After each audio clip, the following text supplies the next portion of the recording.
Yo la famille, c'est BRD, on se retrouve pour le débrief de ce Lens Paris Saint-Germain, victoire 2 buts à 0 des Parisiens.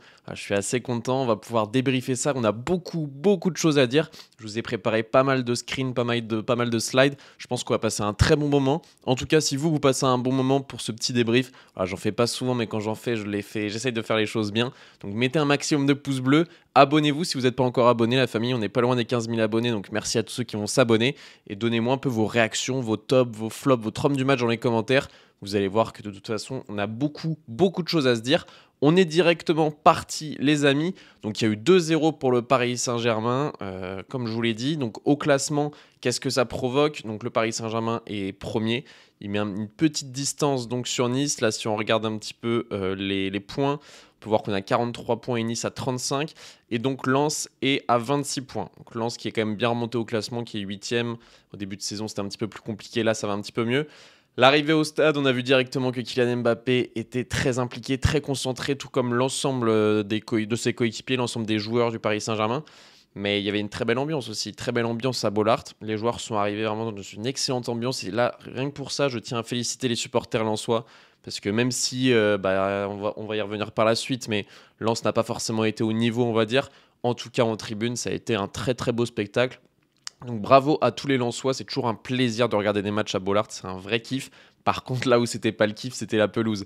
Là, je vous ai mis un screen, bien entendu, c'était pas la pelouse de ce soir. Mais franchement, on n'en est pas loin. On n'en est pas loin, tellement la pelouse ce soir, c'était un état catastrophique, pas du tout digne d'un niveau Ligue 1, pas du tout digne d'un niveau professionnel. Donc voilà, c'était, on va dire, le petit tacle, mais on y reviendra à la fin de la vidéo, vous allez voir pourquoi. Niveau composition d'équipe, on va commencer par là très rapidement parce que c'est pas forcément ce qui vous intéresse le plus. Donc côté parisien pour commencer, Donnarumma. Là la compo est un peu bizarre mais je vous la refais. Lucas Hernandez, Marquinhos, Danilo derrière. Sur les côtés c'était plus Carlos Soler et donc Barcola à gauche. Au milieu Ugarte, Vitinha et Warren Zaïre-Emery. Zaïre-Emery qui permutait avec Soler à droite. Et devant on avait la triplette Ousmane Dembélé, Kylian Mbappé, Barcola que j'avais annoncé bien entendu dans mon avant-match. C'était une attaque que j'avais envie de voir et ben on l'a vu. Côté Lensois, donc il y avait Samba au cage qui était donc bien là, Gradit, Medina et Danso derrière. Gradit qui va se prendre un carton rouge, on va y revenir après dans le match. Frankowski, Mawassa, Sotoka, Wai, Dacosta, Diouf et El Ayouni au milieu de terrain. Une équipe assez basique avec tous les absents qu'il y avait des deux côtés. On ne pouvait pas trop faire mieux. On attaque directement le match, les amis. On attaque directement le match. Qu'est-ce qui se passe dès le début de match? 6e minute. Penalty provoqué par Danilo. Très gros arrêt de Gigi Donnarumma qui reste au milieu. C'est assez rare pour un gardien. Il ne choisit pas de côté. Il reste au milieu. Et vous le voyez là en bas de votre écran.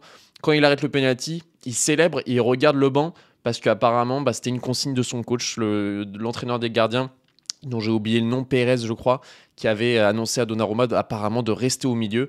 Donc félicitations Gigi, félicitations le staff du Paris Saint-Germain. Côté 23e minute, qu'est-ce qu'on voit? On voit que le Paris Saint-Germain a la possession, on s'y attendait, mais on voit que Lens, par rapport à d'habitude, ils avaient un bloc assez bas.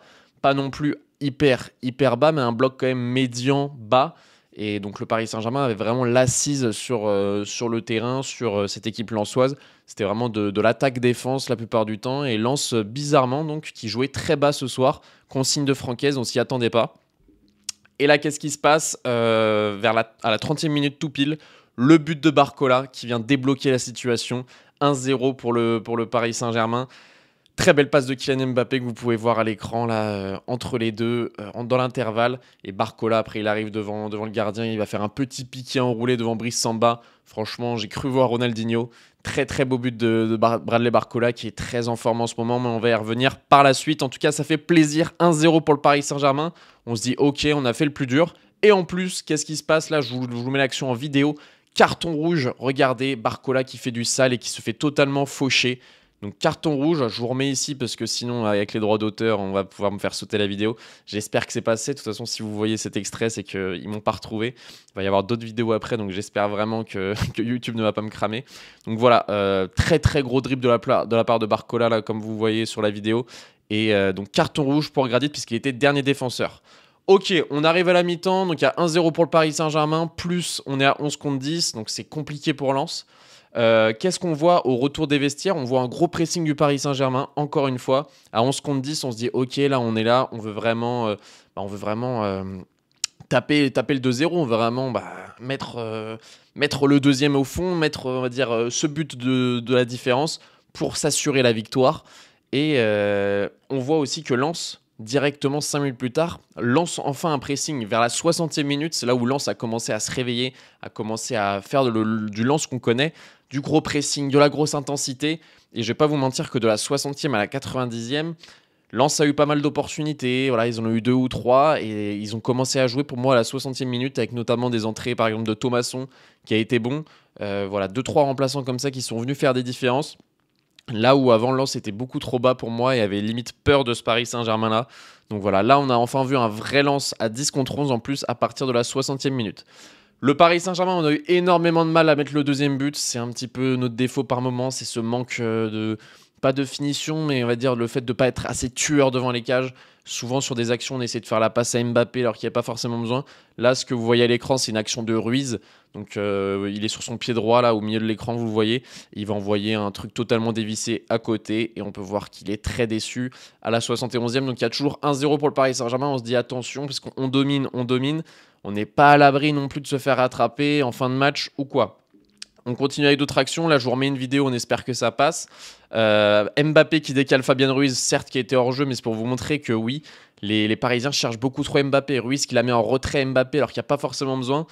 Et le retour d'un Lensois. Donc voilà, c'est juste pour vous montrer ça. Je ne vais pas laisser plus longtemps la vidéo comme je vous l'ai expliqué. Mais voilà, beaucoup trop, des fois, beaucoup trop caricatural. Des fois, on essaye trop de chercher Mbappé quand il n'y a pas forcément besoin. J'ai trouvé en tout cas. Mbappé, il a eu des opportunités. Il faut savoir qu'Mbappé, c'est le joueur de Ligue 1 qui tire le plus. Il a au moins 25 tirs de plus que le deuxième joueur qui est Cor Adams. Et là, vous voyez que Mbappé, très belle frappe, mais bel arrêt de Brice Samba. Brice Samba qui a fait 2-3 arrêts décisifs, si je peux dire ça comme ça, mais qui n'ont pas été décisifs dans le score à la fin, mais qui ont été décisifs à l'instant T où il les a fait. Mais au final, sur une très belle passe de Dembélé, Mbappé en fin de match arrive à croiser cette frappe et donc à nous assurer la victoire avec ce 2-0. Je vous la remets, j'espère que ça passera pour les droits d'auteur. Hop, frappe croisée, Mbappé x Dembélé, voilà le duo qu'on a vu à la Coupe du Monde 2018, qu'on a vu se développer en équipe de France et donc en ce moment qui sont vraiment un petit duo qui fait plaisir au Paris Saint-Germain. Un à droite, un plus buteur qui décale côté gauche. Et voilà, ils ont une très belle connexion, ils s'entendent très bien en dehors et sur le terrain. Voilà, ça me fait plaisir de voir deux mecs comme ça qui se kiffent et qui se trouvent comme ça dans les petits espaces. Franchement, c'est beau. Et en plus, qu'est-ce que ça permet ce but de Kylian Mbappé? C'est son 311e but en carrière. 311e but en carrière de Kylian Mbappé, pardon. C'est un truc de fou. 238 buts au PSG, 46 buts en équipe de France, 27 buts du côté de l'AS Monaco. Dédicace à Stats Kylian Mbappé sur Twitter, vous connaissez. À l'époque, j'avais fait une vidéo avec lui, mais ça remonte. J'avais peut-être 1000 abonnés à l'époque. Donc voilà. Côté homme du match, si on peut se faire un petit débrief, donc là on a fini avec la partie match, on peut se faire un petit débrief donc à chaud. Qu'est-ce que j'ai pensé du match? Forcément pour moi l'homme du match c'est Bradley Barcola. J'ai mis une note de 9 sur 10, il a été excellent. Il a été excellent sur son côté gauche, que ce soit en termes de dribble, en termes de passe, et avec ce but, cette finition, je vous invite vraiment à aller voir le but sur YouTube après cette vidéo. Vous allez vous régaler si vous n'avez pas vu le match. Pour ceux qui ont vu le match, vous voyez très bien ce que je veux dire. On a cru voir Ronaldinho face à Guingamp. Petit lob incroyable. 9 sur 10, je suis très très content de l'évolution de Bradley Barcola. Il monte des belles choses, il monte en puissance. Il est arrivé comme un jeune sur la pointe des pieds alors qu'on avait quand même claqué 45 millions d'euros. Là, il commence à prendre ses responsabilités. Luis Enrique, il le met vraiment en confiance et ses coéquipiers aussi. C'est lui qui le dit à la fin du match. Il a dit qu'en ce moment, il sentait bien que ses coéquipiers lui faisaient confiance et que le coach, il avait gagné la confiance du coach. Donc voilà, forcément, ça se ressent dans ses prestations. Par contre, je suis en train de réaliser qu'on n'a ni vu Kolo Muani ni Gonzalo Ramos ce soir. Je pensais qu'on allait faire rentrer quand même les deux comme d'habitude en fin de match. Ok, on les a pas vus, à moins qu'ils soient rentrés vraiment en fin de match et que j'ai pas vu, mais ça m'étonnerait. Barcola, je vous ai mis une photo de Neymar parce que Barcola ce soir c'était Neymar. Toute proportion gardée, bien entendu, mais c'est pour la blague, on va dire. Barcola ce soir. Sur son côté gauche, c'était Neymar Prime, Neymar 2017-2018. C'était du délice, un petit bonbon. J'ai vraiment kiffé la prestation de Bradley Barcola. Félicitations, mon ami Bradley. Alors, les autres tops, les amis. Je vous ai préparé une petite slide, voilà, en détente. Oula, je vois que je suis pas très bien. Je vous refais la caméra en direct. Oh, c'est comme si on était en live, les gars. Hop, on est en détente. Je vous mets comme ça, à l'arrache. Concernant les tops, donc forcément Barcola, puisque j'ai mis en homme du match. Mbappé, très belle prestation. Un but, une passe D sur le but de Barcola, c'est lui qui fait la passe. Un vrai leader, voilà, franchement, excellent Mbappé. Il n'est pas venu pour rigoler ce soir. Il est à 19 buts, je crois, en 16 matchs. Voilà, grosse bonne période pour Mbappé. Là, ce début d'année 2024, il est excellent. Très bon début d'année 2024 pour Kylian Mbappé. J'espère que ça va continuer comme ça, au moins jusqu'en huitième de finale face à la Real Sociedad. Mais voilà, en ce moment, ça fait plaisir de voir Mbappé comme ça, parce qu'il y a eu des périodes où on ne le voyait pas investi, on le voyait un petit peu sur la pointe des pieds. Là, en ce moment, Mbappé, il est là, il montre que c'est un patron. Il a même fait des efforts défensifs. Voilà, j'ai adoré le match de Mbappé. En ce moment, de toute façon, c'est du régal. Barcola, Mbappé, j'ai mis aussi la charnière Danilo-Marquinhos. Voilà, j'avais pas envie d'en choisir un des deux, même si Danilo a provoqué un penalty, j'ai beaucoup aimé son match. Dites-moi ce que vous en pensez dans les commentaires. Mais Marquinhos, je sais qu'il y en a beaucoup d'entre vous qui le critiquent souvent. Moi, j'aime bien Marquinhos en ce moment. Je trouve qu'il fait une belle saison. Alors certes, face à Newcastle, il a fait une mauvaise relance, mais je trouve que cette saison, on est dur avec Marquinhos. Je trouve qu'il fait une belle saison, que voilà, il prend bien un rôle de son rôle de capitaine. Voilà, bien, il rentre bien dans le costume, quoi. C'est ça que je veux dire, c'est que là, je trouve qu'il prend vraiment en épaisseur avec Luis Enrique. Je le sens à l'aise, je le sens bon. J'aime bien ce que propose Marquinhos avec Luis Enrique et je trouve qu'il est très complémentaire avec Danilo. J'aime beaucoup cette charnière. Voilà, la blessure de Skriniar, c'est peut-être un mal pour un bien côté Paris Saint-Germain. Côté Lensois, donc je vous ai mis Diouf, Samba, Thomasson. Diouf, j'ai beaucoup aimé. Diouf, il n'est pas toujours bon avec Lens. Il a du mal, on va dire, à remplacer Seko Fofana. Des fois, je le trouve un peu décevant. Ce soir, il a été très bon, Diouf, autant dans l'impact face à Ugarte, autant dans les portées de balle. Il a bien cassé les lignes comme le faisait Seko Fofana auparavant. J'ai beaucoup aimé le match de Diouf. Félicitations, mon ami. Très belle prestation et il a fait vraiment des belles percées de balles. Voilà, c'est un joueur que j'aime bien, c'est un jeune joueur et il est vraiment rempli de potentiel et là je le vois vraiment prendre en épaisseur, prendre en confiance du côté du RC Lens et j'espère pour lui que ça va continuer comme ça. Brice Samba, il a fait quelques arrêts décisifs comme je vous l'ai dit, donc pour moi il mérite d'être dans les tops. Il n'a pas fait un match stratosphérique mais il a quand même fait 2-3 arrêts quand même de classe mondiale. Donc voilà, je le mets dans les tops parce que pour moi un gardien qui te sort 2-3 arrêts, il fait son boulot, surtout quand c'est des arrêts très difficiles parce que sans lui il aurait pu avoir 3-4-0. Donc il a maintenu en vie le RC Lens jusqu'à la 80-85e minute. Il mérite pour moi d'être dans les tops. Et en plus c'est le capitaine et je l'ai trouvé très bon dans la communication avec ses défenseurs. Thomasson, j'ai beaucoup aimé son entrée. Alors vous le savez, moi je viens de la ville de Nantes. Donc j'aime bien Adrien Thomasson qui a joué FC Nantes. C'est un joueur que je suis depuis énormément de temps et je l'avais mis dans mon mercato parfait du RC Lens à l'époque, avant qu'il arrive à Lens et il n'y avait aucune rumeur et après il a signé à Lens. Donc voilà, c'est un joueur que j'aime bien du côté de Lens, forcément d'un point de vue affect et j'ai bien aimé son entrée, j'aurais bien aimé le voir titulaire. J'ai trouvé qu'il a apporté du dynamisme lors de son entrée. Donc voilà, félicitations Adrien Thomasson. Forcément dans les flops, on fait un petit focus sur Eli Wahi, le buteur, l'ancien buteur montpelliérain qui a fait une saison l'année dernière incroyable. Là, je l'ai trouvé un petit peu en dessous ce soir, mais au moins le stade a, parce que la dernière fois, il a été sifflé, pour ceux qui ne savent pas, au dernier match à domicile. Et donc là, le stade a vraiment acclamé Eli Wahi. Là, au moment où ce screen a été pris, c'est un moment où le stade chantait Eli Wahi, Eli Wahi, Eli Wahi, ou Eli Wahi, on est avec toi. Enfin bref, en tout cas, le stade chantait une chanson pour Eli Wahi. Donc voilà, même s'il a fait une mauvaise prestation, le stade Bollaert était derrière lui. Mais c'est vrai que Wahi, ce soir, il a fait 2-3 bonnes choses, mais c'est quand même en dessous de ce qu'il est capable de faire. Par exemple, en Ligue des Champions, il a fait des bien meilleurs matchs.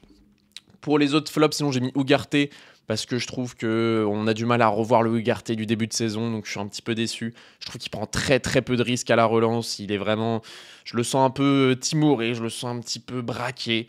J'ai l'impression qu'il est vraiment en crise de confiance et voilà, faut pas être tout bip pour le voir, hein. Je pense qu'il est vraiment en crise de confiance sous Ugarte et j'ai hâte de revoir le Manuel Ugarte du début de saison. Il a fait des bonnes choses, des belles récupérations, des bons retours, mais avec l'utilisation du ballon, je le trouve vraiment en dessous par rapport en début de saison. Peut-être qu'il surperformait sûrement en début de saison, mais là, le ballon, j'ai l'impression que le ballon lui brûle un petit peu les pieds. Côté Lensois, forcément Frankowski, excusez-moi, j'ai oublié un N. Frankowski que j'ai trouvé, il s'est fait mêler par Barcola tout le match, hein. Barcola, il a dit Frankowski, viens là, hop, hop, 3, 4, 5 fois. Il a eu du mal, Frankowski, pourtant c'est un excellent joueur, mais ce soir il s'est fait mélanger par le petit Barcola. Donc obligé de le mettre dans les flops, hein. Forcément quand ton ailier gauche fait un excellent match, le latéral droit en face il souffre, c'est normal. La pelouse que je suis obligé de mettre dans les flops parce que c'était une catastrophe, c'était niveau district, waouh, compliqué. C'est des pelouses que j'aime pas bien voir, et forcément Eli Wahi dont je vous ai parlé. Et vous les amis, dites-moi ce que vous avez pensé de ce match. Moi je me suis régalé surtout en première période. La deuxième période était un petit peu moins bien, mais je mettrai une bonne note de 8 sur 10 sur ce match. Je me suis pas mal régalé quand même. J'ai bien aimé les Paris Saint-Germain-Lens ces dernières années, c'est vraiment les plus gros matchs. Et là, ça a été confirmé. J'ai bien aimé ce que j'ai vu, surtout avec Bradley Barcola, comme je l'ai mis à l'écran. Donc voilà, dites-moi ce que vous avez pensé de ce match et de ce débrief aussi, hein. Si vous avez kiffé, n'hésitez pas à me le dire dans les commentaires. Moi, je me suis régalé, la famille. Je vous souhaite une bonne matinée, une bonne journée, une bonne soirée, une bonne nuit. N'hésitez pas à liker, commenter et vous abonner. C'était BR10. Je vous kiffe. Peace!